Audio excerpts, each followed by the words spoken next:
পোস্টে কমেন্ট করছি এই যে বসছি খারাপ কি খাওয়ালেন মানে এমনি চান্দুর কাছে নেহারি পাবেনি বন্ধু থ্যাংক ইউ সো মাচ খাওয়া দাওয়া খেতে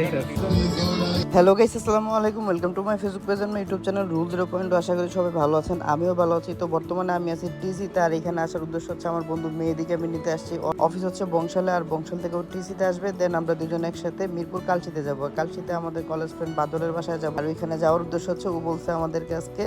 চান্দুর নিহারি খাওয়াবে যেহেতু আমি চান্দুর নিহারি খাই নাই তো ফেসবুকে একটা পোস্ট দেখে আমি কমেন্টস করছিলাম এর মধ্যে আমার বন্ধু বাদল বলছে যে তুই আয় তোরাই খাওয়াইতাস তো যার কারণে আমি আর মেহেদির সাথে যাবো বাট টিসি এসে দেখলাম প্রচুর পরিমাণে আন্দোলন সমাবেশ চলতেছে আর এদিকে আমাদের তফাজ্জলকে পিটায় মেরে ফেলছে যার কারণে দেশের মানুষ একটু সোচ্চার হয়ে উঠছে তো মিরপুর বিহারীপট্টিতে এসে দেখলাম যে এখানে প্রচুর পরিমাণে মানে রঙ্গমঞ্চ পুরো এরিয়া তো এরিয়াটা দেখে ভালো লাগছিল চেকসেরে গান টান চলতেছে আমার বন্ধু দেখতেও পুরো বিহারির মতো দেন আপনারা বেসিক্যালি আমরা যে জায়গায় চা খাইতেছি এই জায়গাটায় নাকি পুরো সারা রাত ভরপুর মানুষ থাকে আর এখানে বিভিন্ন ধরনের খাবার টাবার পাওয়া যায় তো আমরা যে চাটা খাইতেছি এই চাটা নাকি এখানে খুবই ফেমাস তো আসলে খুবই ভালো লাগছে চাটা অনেক মজা তো বন্ধু কইলো যেহেতু আমগো বাসায় আইসোস বা আমার এলাকায় আইসোস তো আজকে আমার আম্মার জন্মদিন আজকে তোরা এখানে প্রথমে বিরিয়ানি খাবি তারপর হচ্ছে নিহারি খাবি তো ওর এই কথা শুনে আমার মনে ঘাপটা লাগলো যেহেতু আগে বিরিয়ানি খাওয়াতে চাইতেছে আর বিরিয়ানি খাওয়ার পরে মনে হয় না যে নিহারি খাইতে পারবো তো ও এটা ভালো তুই কাজে লাগাইছে পরে চা খাওয়া শেষে ও কইলো বাসায় চল আম্মার জন্মদিন তো আজ খাবার দাবার আয়োজন করছি তো আগে খাইয়া নিবি তারপরে লাগলে নিহারি রাত 11টার দিকে খা তো বন্ধু যেহেতু কইছে না খাওয়া ছাড়বো না তো কি আর করার আছে আমি আর মেহেদি খাওয়া দাওয়ার পায়া বয়া পড়ছি দুজন এক লগে আর এই জায়গাটা ঘুরা ফিরে দেখতেছিলাম জায়গাটা খুবই ভালো লাগছে এখানে প্রচুর পরিমাণে স্ট্রিট ফুড আছে কাবাব থেকে শুরু করে বিভিন্ন রকমের মুখরোচক খাদ্য এখানে সারা রাত পেয়ে যাবেন কেউ যদি এখানে আসেন ভোর 4টা-5টা পর্যন্ত এখানকার দোকানগুলো খোলা পাবেন তো আমি এখানে ফার্স্ট টাইম আসছি এসে আমার জায়গাটা দেখেই পছন্দ হয়েছে কারণ এখানে প্রচুর পরিমাণে লোক সমাগম হয় রাতের বেলা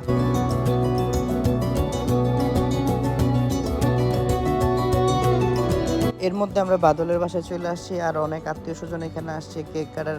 বিষয়টা রাখছে এখানে যেহেতু আন্টির জন্মদিন তো আমরা ওয়েট করতেছি বাসায় আর খাওয়ান দাওয়ান শুরু হইলে দেন একসাথে মিলা খাবো তো এর মধ্যে হচ্ছে বাদলের ওয়াইফ আর বাচ্চা ছিল যারা ছবি তুলতেছে বন্ধু আমাকে বিরিয়ানি খাইতে দিয়ে সাথে বিশাল বড় এক নল্লি ধরাই দিছে আর এই নল্লি খাওয়ার পর আমার মন চায় না যে চান্দুর নিহারি খাইতে ও কইলো বন্ধু চান্দুর নিহারি একদমই মজা না যেহেতু ওর ঘরের লগে চান্দুর দোকান ও জানে এটার আসল টেস্ট কি কিন্তু যেহেতু আমি খাই নাই আমার খাওয়ার ইচ্ছা ছিল কিন্তু হালায় আমার একটা নল্লি ধরাই দিয়ে বললো তুই এটা খা এটা খাওয়ার পরে তোরা চান্দুর নিহারি খাইতে মন চাইবো না তো যে কথা এই কাজটা আমার এই নল্লি খাওয়াই দিল বাদল নল্লি তো আমি চান্দুর নিহারি খাইতে এসে বাদল নল্লি খাই পুরো প্যাকেট হয়ে বাসা চলে তো ধন্যবাদ সবাইকে দেখা হবে পরবর্তী নতুন কোনো ভিডিওতে নতুন কোনো ব্লগে সেই পর্যন্ত ভালো থাকবেন আসসালামু আলাইকুম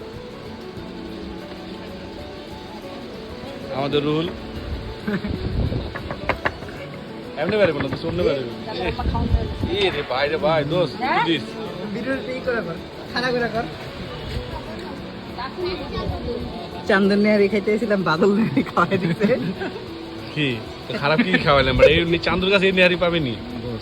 এই নলি পাবি তুই হাত দাস কি ভাই এটা কোন ধরনের ব্যাপার